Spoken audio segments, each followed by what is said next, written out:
اگر نبی کریم صلی اللہ علیہ وسلم کے دور میں ابو جہل کوئی اسکول کھولتا تو آپ کے خیال میں کتنے صحابہ اپنے بچے اس کے اسکول میں داخل کرواتے؟ اور ایک ہم ہے کہ ابو جہل کی فکر کو پروموٹ کرنے والے اسکولوں میں شوق شوق سے جوق در جوق اپنے بچوں کو بھیجتے ہیں۔ یہ عام غلط فہمی ہے کہ بدر کے قیدی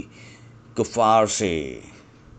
رسول اللہ صلی اللہ علیہ وسلم نے بچوں کی تعلیم کا فدیہ لیا۔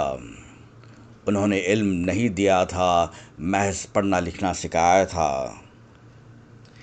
علم دینے اور پڑھانے لکھانے کا فرق اس مثال سے سمجھیں کہ ایک غیر مسلم اگر کتے کے بارے میں پڑھائے گا تو یہ بتائے گا لفظ کتا لکھنا کیسا ہے اور پڑھنا کیسا ہے،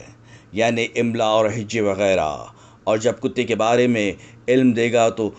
بتائے گا کہ کتا انسان کا دوست اور وفادار جانور ہے، اس سے محبت کرنی چاہیے، اسے اپنے بستر میں بھی سلا سکتے ہیں، وغیرہ وغیرہ۔ جبکہ ایک دیندار مسلمان کتے کے بارے میں پڑھائے گا تو غیر مسلم کی طرح ہی، البتہ جب علم دے گا تو بتائے گا کہ کتا انسان کی اور اس کی بھیڑ بکریوں کی حفاظت کے کام آتا ہے، شکار بھی کر سکتا ہے، لیکن یہ ناپاک جانور ہے، اسے گھر کے اندر رکھنے سے رحمت کے فرشتے نہیں آتے، اور اگر